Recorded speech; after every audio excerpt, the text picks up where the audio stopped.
Buenas noches, muy buenas noches. Hoy con un clima mucho más tranquilo que la semana pasada. Hace 8 días hacía frío y traía así la chamarra y me sentía toda ahogada. Me da mucho gusto tenerlos nuevamente en mi programa Docentes Conscientes. Hoy quiero recordar lo que vimos hace 8 días con la doctora Liliana Zambrano. Hablamos de la programación neurolingüística, hablamos de la importancia de reprogramar reprogramarnos a nosotros mismos, nuestros pensamientos, de cómo generar nuevas formas o establecer nuevas formas de manejar nuestra vida, nuestro estrés, etcétera, etcétera, ¿no? Y nos dio varias herramientas que nos pueden ayudar a cambiar muchas cosas. Pero a pesar de ese conocimiento, yo no sé si les pasó en la semana, pero quiero ser súper honesta con ustedes, todavía me siguen rondando dos preguntas. Y son dos preguntas clave que quisiera yo como compartir con ustedes. Primero es, ¿por qué me sigo sintiendo, obligada a responder, a entregar, a dar, a cumplir, no como una responsabilidad de mi trabajo, sino como algo que me pesa mucho? Y la otra es, ¿por qué no quiero quedar mal? ¿No?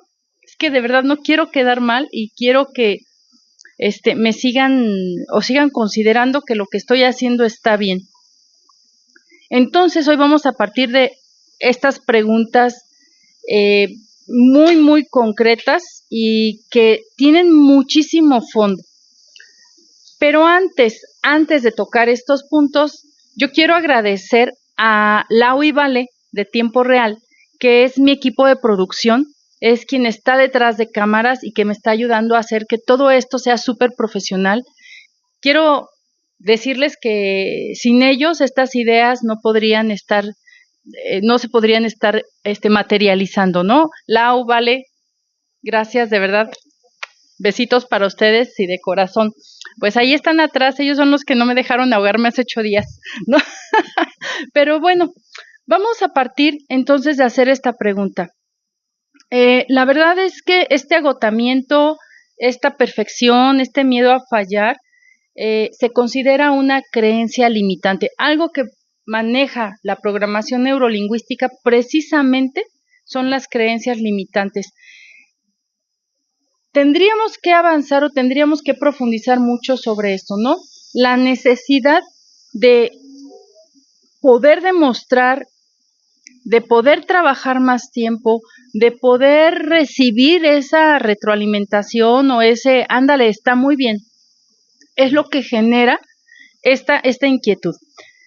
Yo quiero agradecer de verdad que esta semana estuve recibiendo muchos mensajes de personas que nos siguen.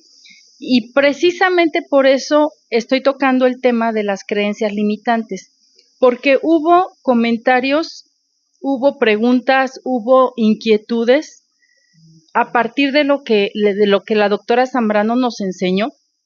Y quiero hoy confrontar 10 creencias limitantes que nos presentaron nuestros seguidores.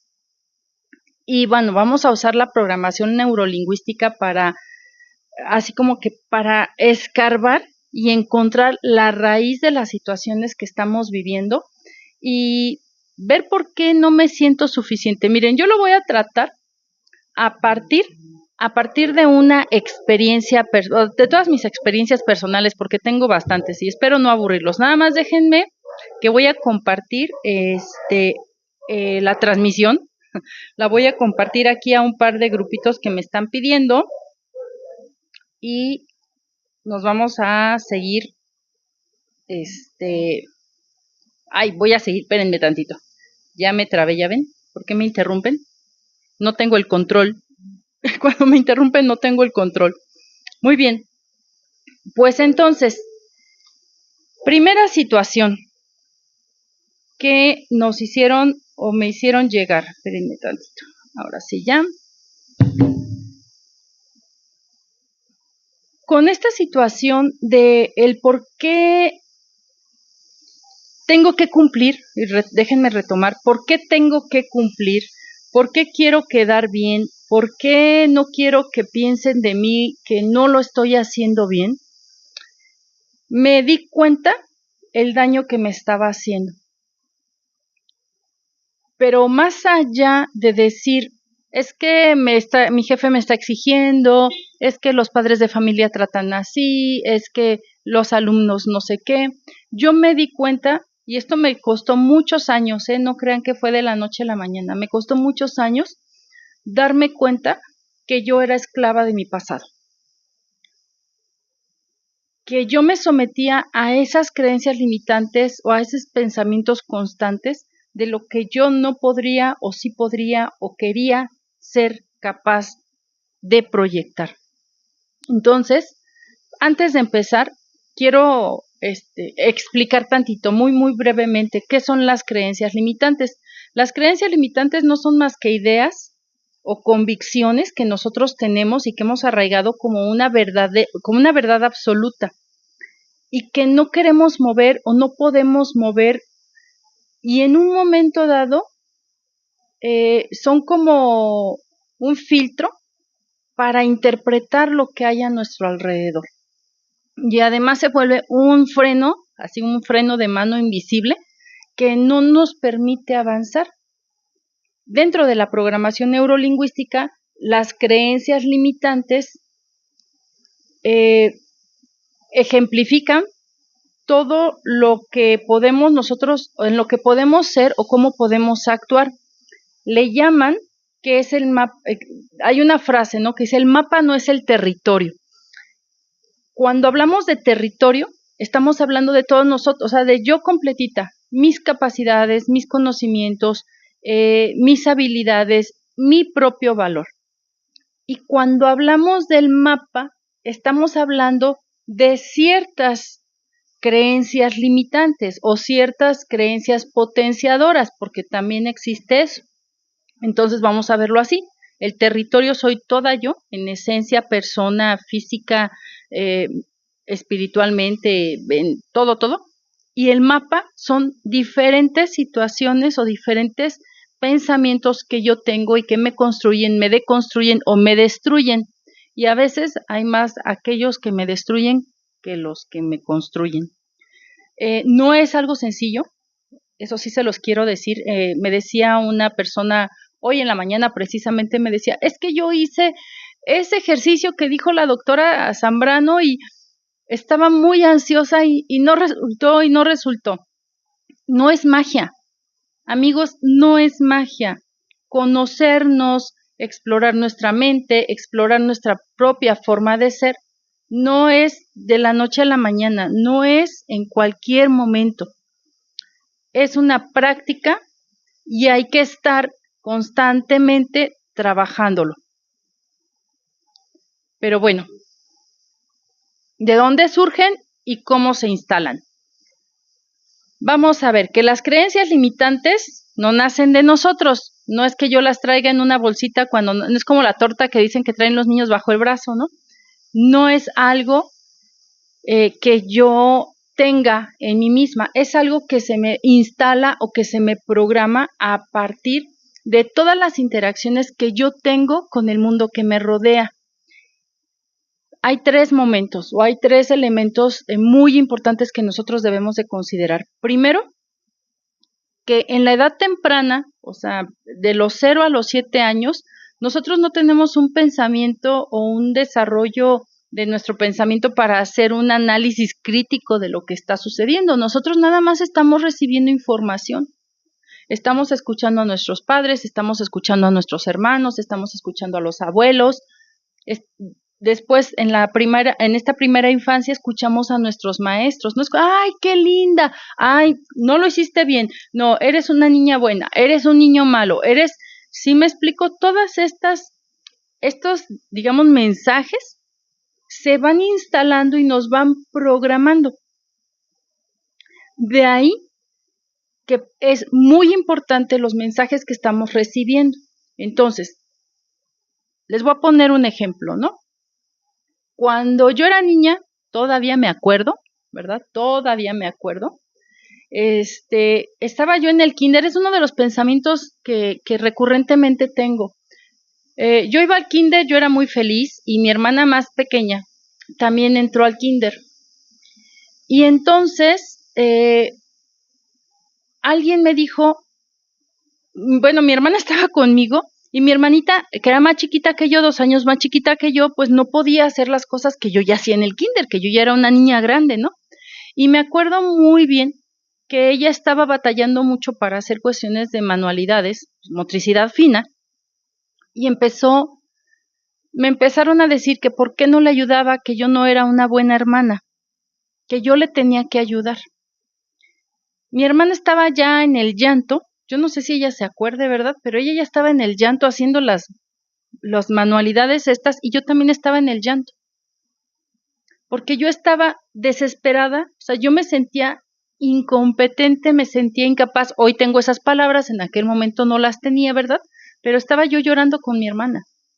No me sentía capaz de poderle ayudar para que ella no llorara. Y pues, ¿qué hice? Me puse a llorar con ella. Entonces, se instala un mensaje, se instala una creencia de que no eres capaz de ayudar a, no eres suficiente para. Cuando nosotros recibimos este tipo de mensajes, ahí se queda y se queda y se queda. Lo dan una vez, pero es como que se ratifica, ¿no? Y aquí viene un segundo elemento, que es precisamente los eventos emocionales de alto impacto. Este evento emocional de alto impacto se mantuvo en mi vida durante mucho tiempo. Y no crean, si les digo que ahorita todavía lo recuerdo y todavía yo veo, así como que por fuera, ¿no? Veo la escena de las 2 niñas llorando y la maestra regañándome, que mi maestra era lindísima, ¿eh? O sea, yo la amaba, a mi maestra yo la amaba, pero el día que entró mi hermanita, fue como muy difícil, que o sea, yo no entendía por qué ella me había regañado de esa forma. Bueno, estos eventos emocionales de alto impacto generan ciertas respuestas a partir de esta programación.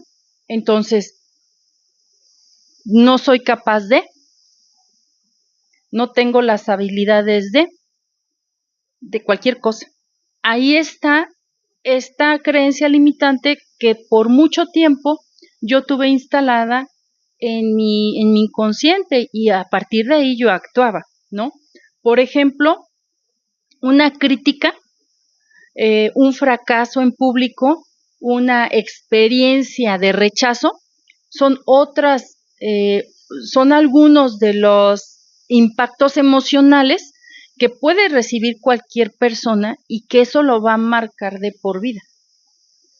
¿A quién no nos pasó que en la escuela, verdad, siendo en primaria o en secundaria, se burlaron de nosotros por la ropa, por el caminar, por la estatura, por el peso, por el color, por lo que ustedes quieran? Hubo una burla pública. O por ejemplo, que alguna vez algunos estudiantes o algunas personas estaban obsesionadas con tener un 10 siempre, siempre, siempre, ¿no? O los papás que les exigen a los hijos que deben de tener 10 y a la hora que tienen 9 les dicen, mira, no eres capaz de. ¿Cómo es posible que hayas sacado 9 y no 10? Y entonces el fracaso es una sentencia. Me humillan y es una sentencia. Esta semana alguien me decía, ya saben, puras experiencias, ¿no? Me decía, es que el niño de creo que segundo de primaria, una cosa así, dice, llega muy contento con sus calificaciones, tenía 9 y la mamá se enfureció porque ¿por qué no tenía 10? Si lo único que tiene que hacer es estudiar. Lo único con lo que tiene que cumplir es con la escuela. Ah, caray. Es un niño de segundo año de primaria.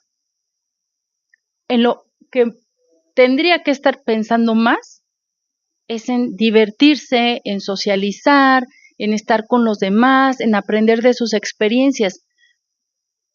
Ya me imagino ese niño cuando tenga 23, 24 años, va a ser un esclavo del trabajo, porque le dijeron que su única obligación era estudiar, que lo único que se esperaba de él era que sacara buenas calificaciones. Entonces, a ver si nos vamos reflejando ahí, ¿fuimos niños de 9, de 10 o qué? ¿No? Y de verdad, un número determina nuestro profesionalismo, nuestra ética, lo que sea. Yo no lo sé. Pero estos son eventos emocionales de alto impacto que fracturan de muchas formas nuestra estabilidad emocional. Y el tercer elemento es la cultura y el entorno. No quiere decir que le vamos a echar la culpa a mamá, papá, a la familia, a los abuelos, a la sociedad, al sistema. No, no, no, no. Recuerden que nosotros pues tenemos una herencia y pues nuestros padres nos educaron posiblemente con las mejores herramientas que tuvieron, imitando o yendo en contra de cómo los educaron a ellos. Y sus padres lo mismo y los padres de los padres lo mismo y así es generacional.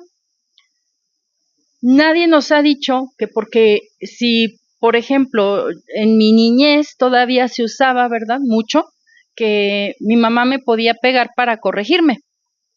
Hoy las personas pueden pensar que eso que era violencia, que era una barbarie y muchas cosas.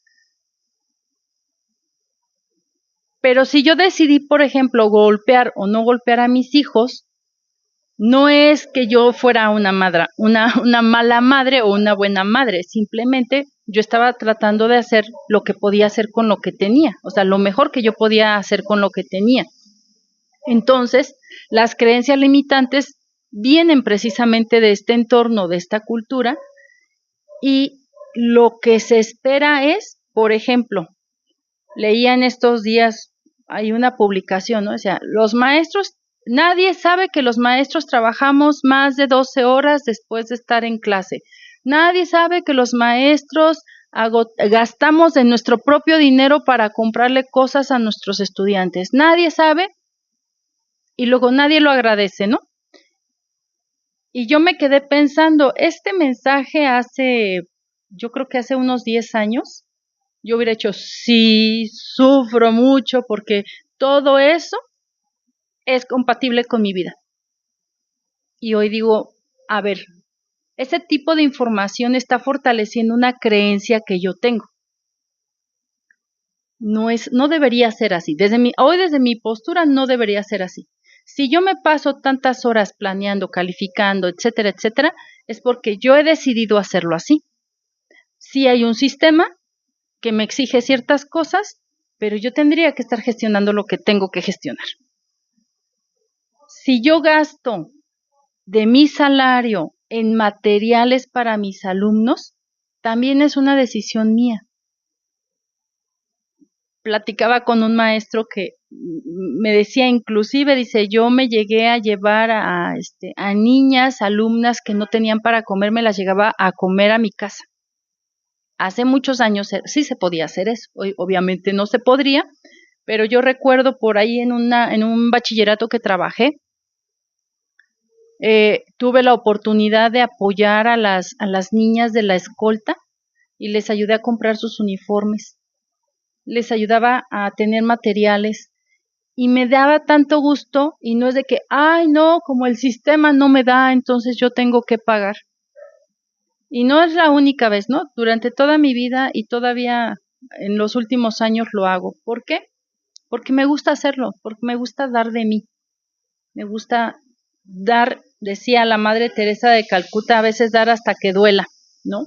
Pero al final de cuentas eso no me hace sentirme mal, al contrario, yo me siento bien. Entonces, una creencia limitante puede ser que te ayude a seguirte maltratando, o si la reflexionas y convertirla en una creencia potenciadora, nos va a cambiar o nos va a abrir como un nuevo panorama sobre las situaciones. Pero bueno, les dije, tengo 10 comentarios elegidos convenientemente para este tema porque fue de lo que más se presentó.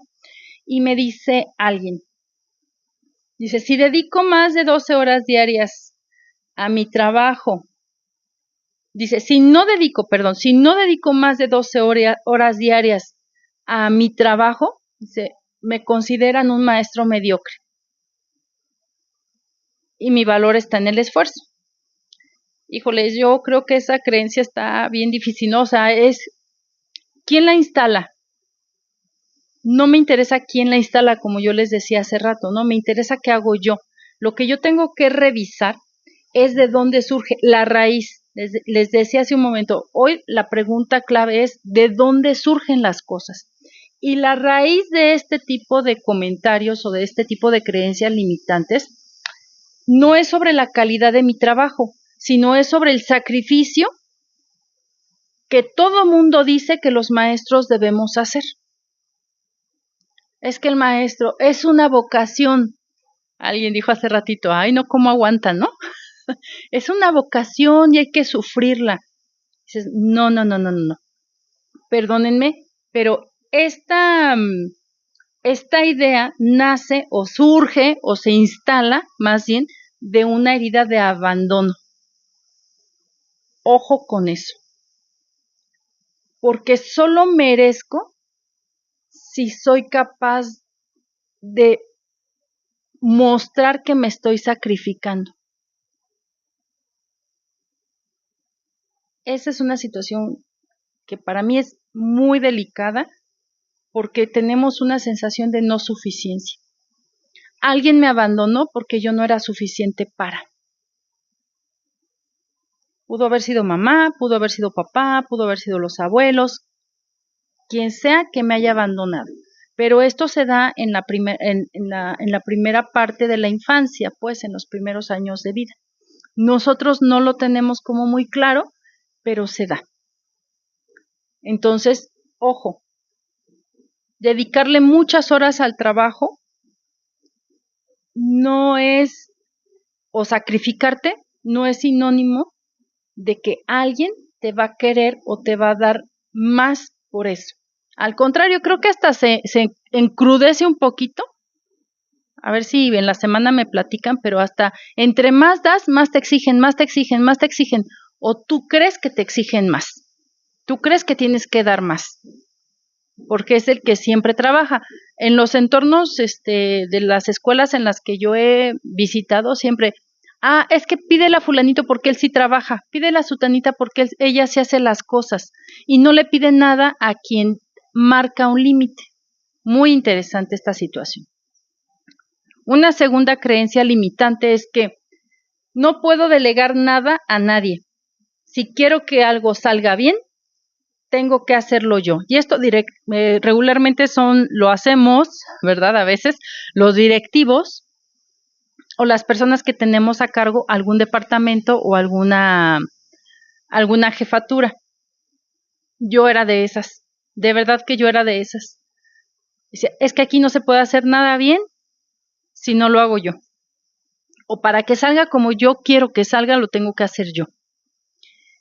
Eso me trajo muchos problemas en la vida, muchos problemas. ¿Por qué? Pues porque era antipática, estaba todo el tiempo de neuras, estaba todo el tiempo buscando a ver quién me la pagaba y no quién, ¿no? Y ese tipo de situaciones, por eso les digo, es mucho la referencia de lo que yo viví hace muchos años. Y yo me acuerdo con esto de una frase que decía mucho mi madre, que decía que su madre lo decía. En lo que lo mando, lo hago. Entonces, quiere decir que yo quiero tener el control. Que si yo no tengo el control, me voy a sentir totalmente perdida. Y esto, su raíz está en la herida de la traición o en la herida de la injusticia. Estas heridas se dan un poquito cuando uno es un poquito más grande y puede ser que alguien alguien nos haya dado la espalda, alguien nos haya hecho, nosotros entregamos mucho y esa persona no fue recíproca con nosotros. no nos reconoció lo que hicimos. Entonces es más fácil que yo esté en control de la situación que dejar que alguien más haga, aunque se equivoque desde mi perspectiva, ojo, porque es desde mi perspectiva. Esa situación me genera como ahorita un recuerdo. Tony Robbins dice precisamente que si nosotros queremos certezas y queremos controlarlo todo, no nos dejamos vivir. Estamos limitando nuestra existencia a todas las cosas que nosotros creemos que son como deben de ser. ¿Sí me explico? O sea, yo controlo todo y entonces nada puede salirse de esto. Y ustedes encontrarán diferentes personas así. Por ejemplo, un directivo que no deja, que no delega en todas las personas que están alrededor y que todos los problemas los tiene que solucionar él o ella, no está viviendo, se está maltratando terriblemente. Entonces hay que pensar muy bien para qué controlar. Es nada más como una pregunta al aire que yo les puedo hacer. Otra creencia limitante que me mandan, y bueno, esto lo discutí varias veces en la semana y me dio mucha, pues, me ocupa pensar en ello porque entonces es muy difícil que nosotros rompamos nuestros esquemas. Dice, los temas de autocuidado o de programación neurolingüística son un lujo. Simplemente no tengo tiempo para.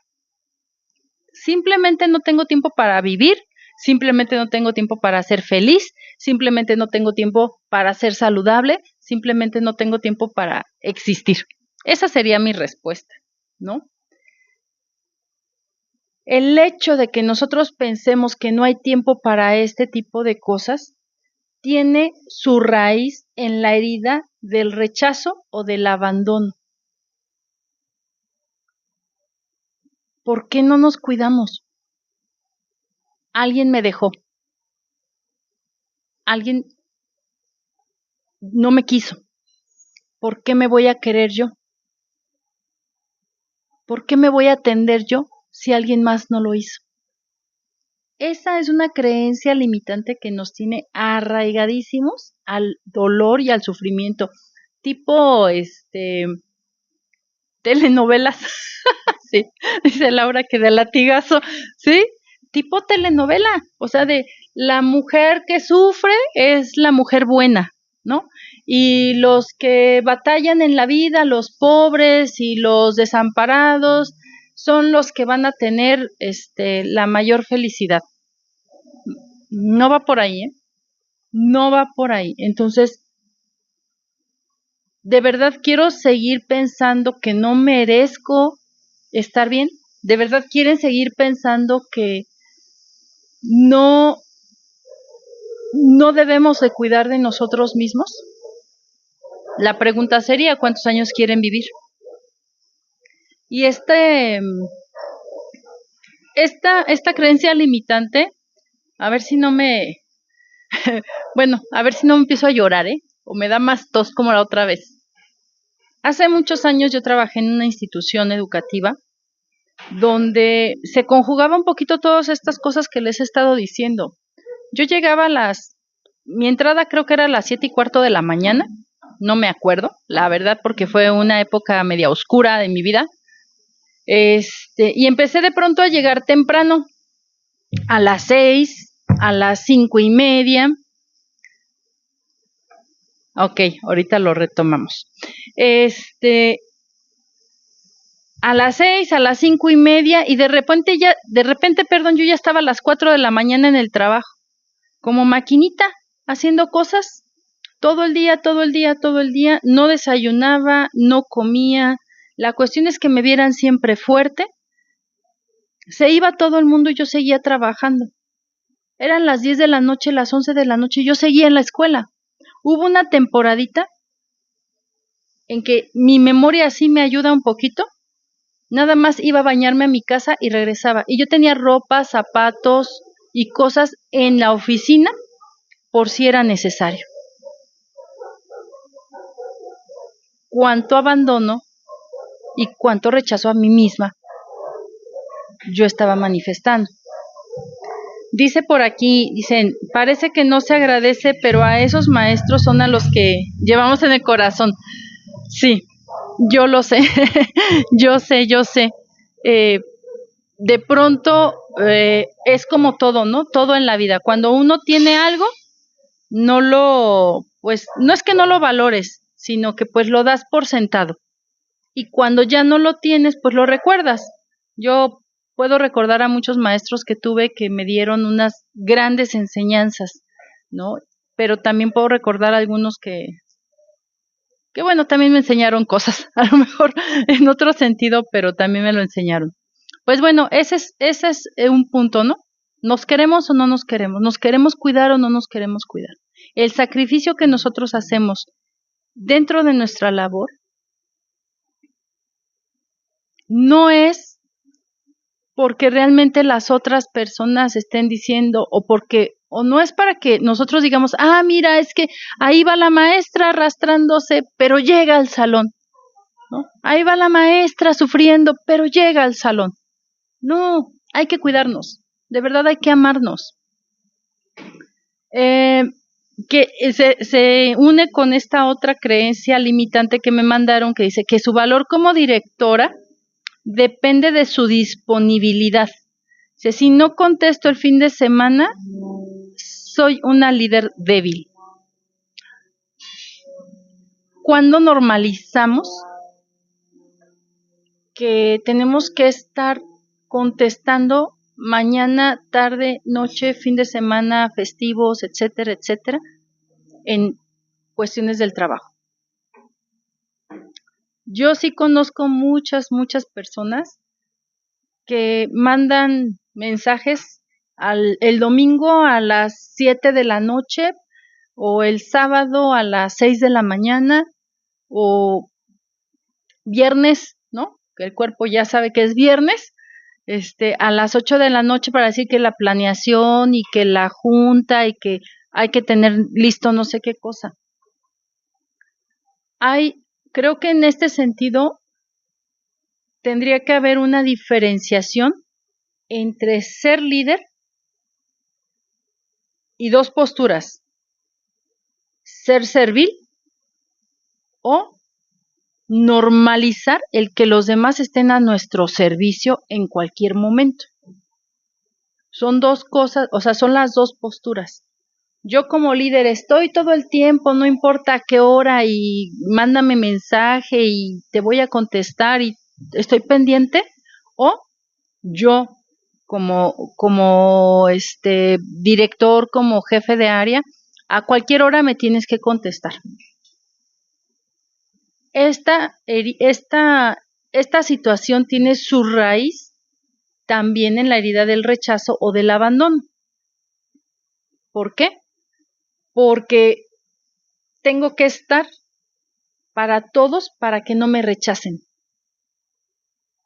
Esa es una situación bien compleja. Entonces, hay que ir analizando si estas situaciones que se nos van presentando nos permiten crecer o nos llevan como en retroceso. Otra creencia dice, por más que lo intento, por más que lo intento, la escuela nunca me va a pagar más o nunca valorará económicamente mi profesión. Estoy destinado a un salario bajo, lo dice con otras palabras, ¿no? A recibir muy poco dinero, pero bueno,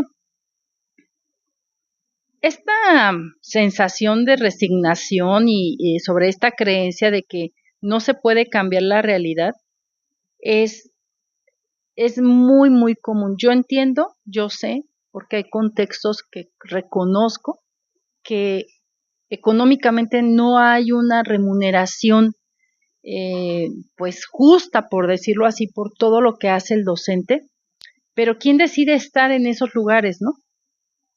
¿Quién decide?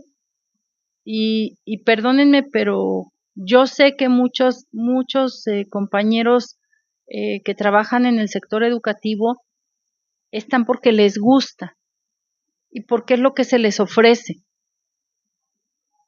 Pero también al mismo tiempo tendríamos que revisar si ese es nuestro límite, esa es nuestra aspiración, eso es lo que realmente queremos.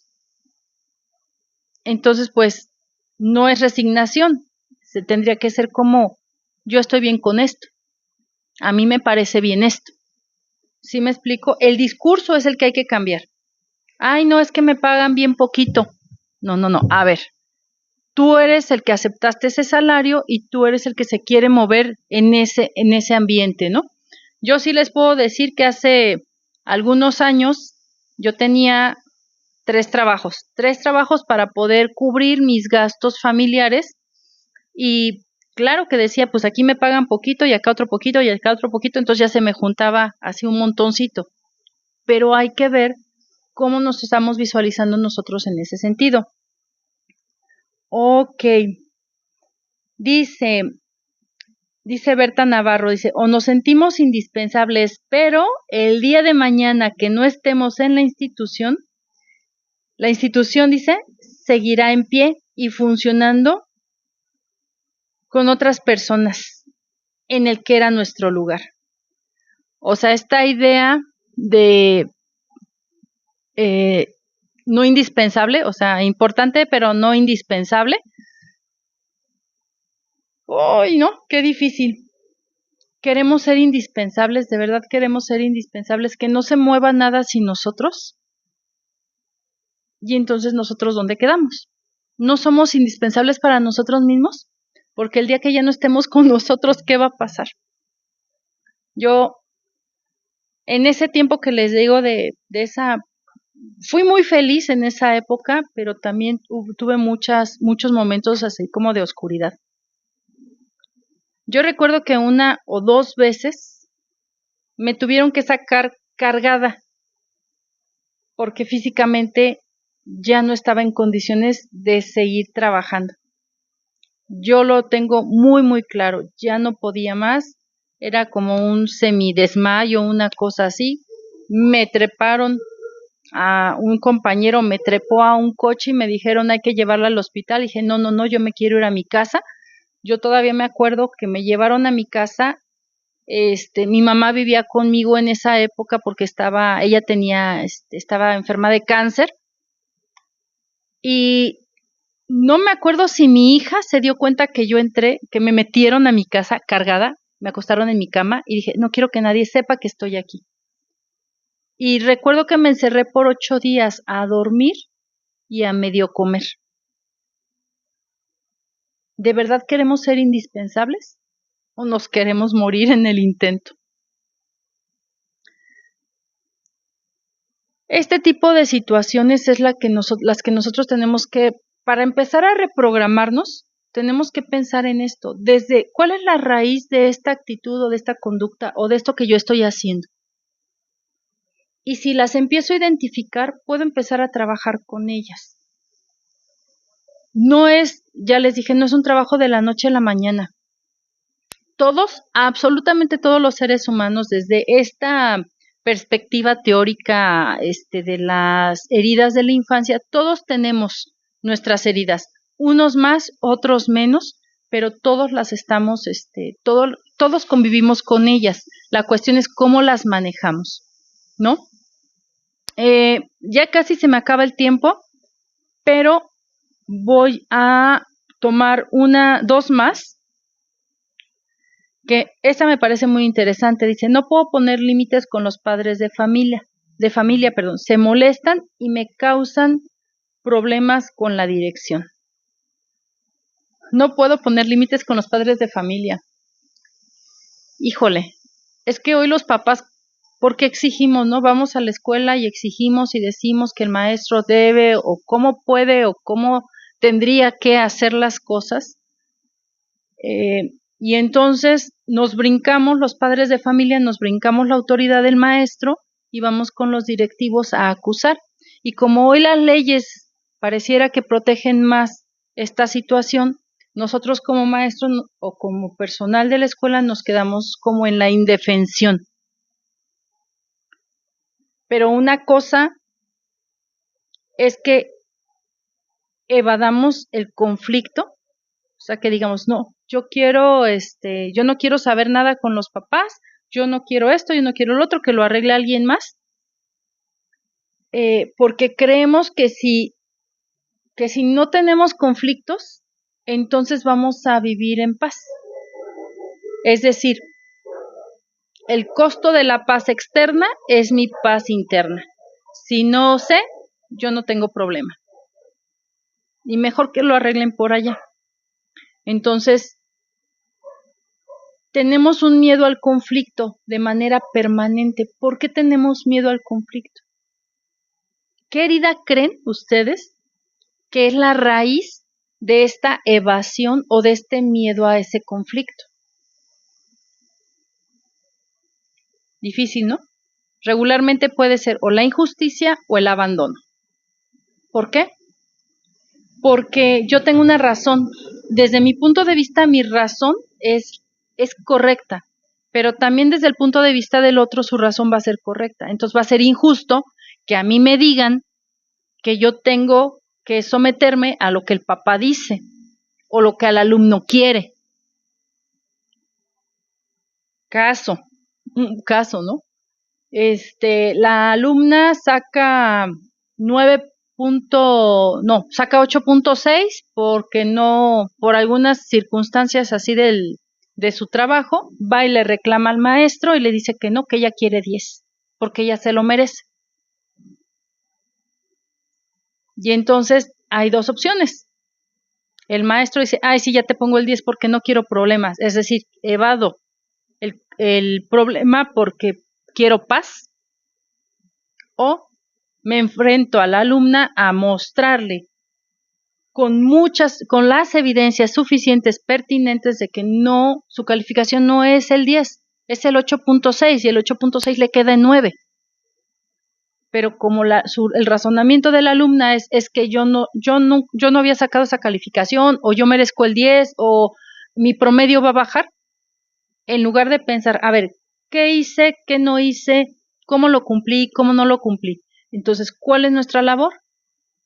Es enfrentar ese conflicto y explicarle a la persona por qué no tiene 10 y si tiene un 8.6.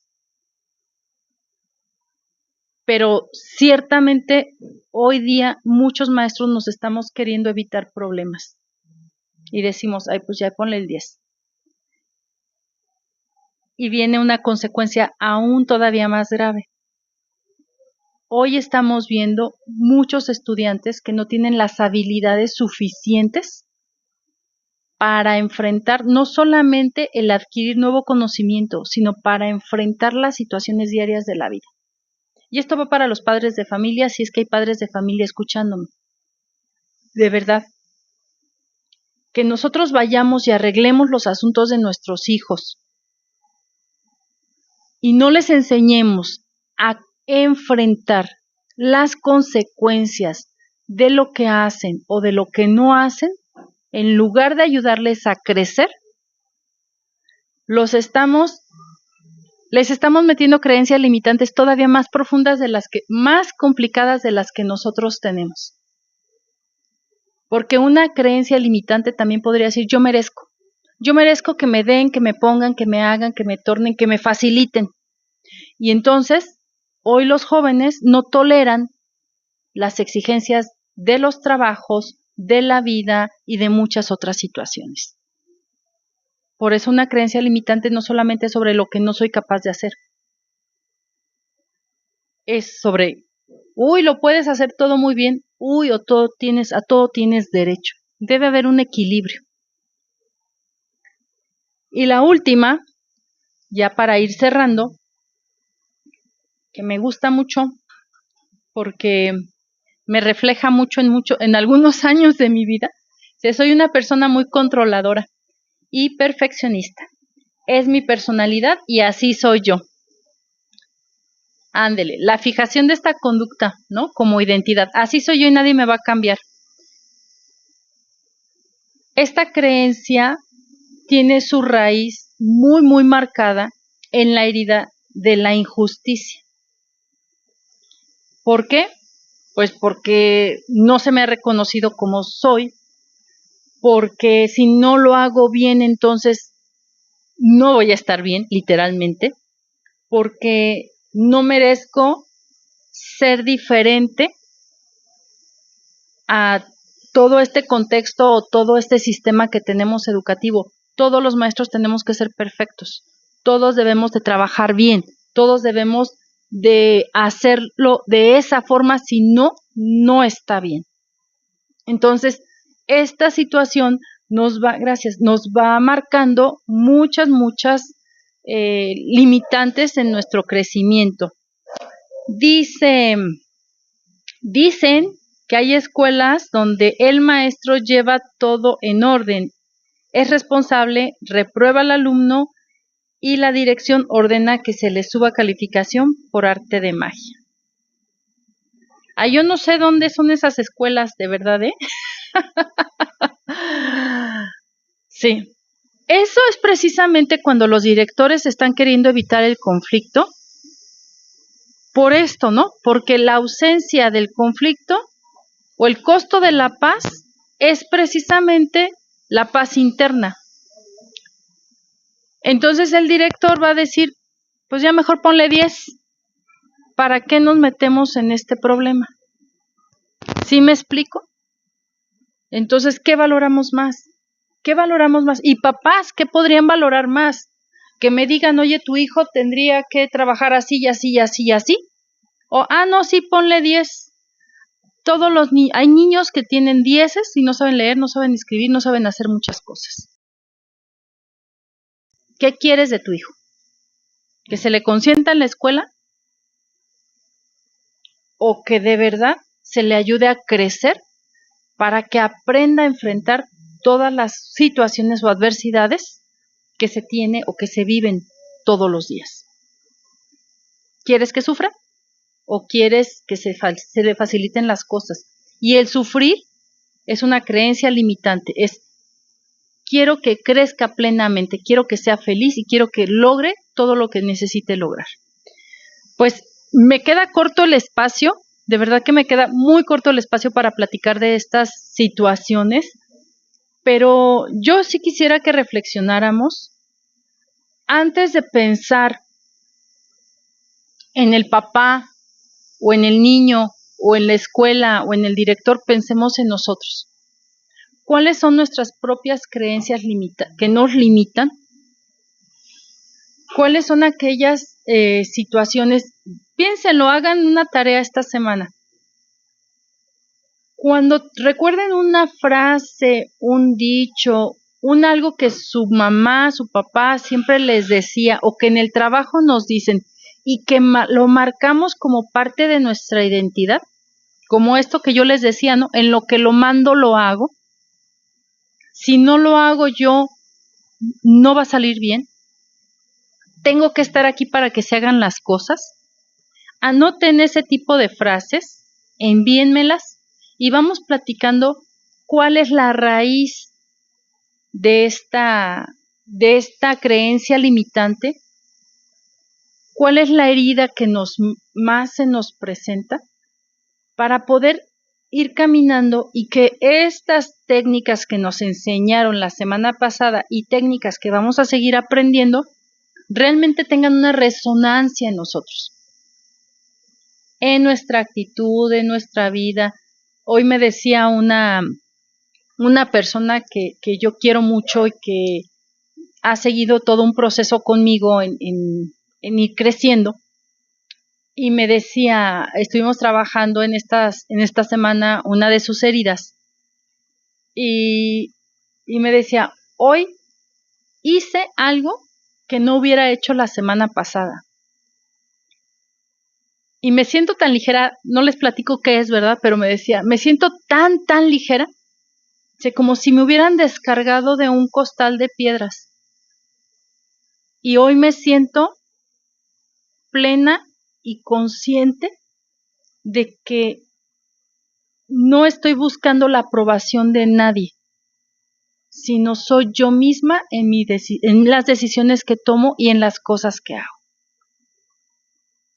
Así de sencillo. hacia dónde queremos caminar. Amigos y amigas, pues esto es Docentes Conscientes.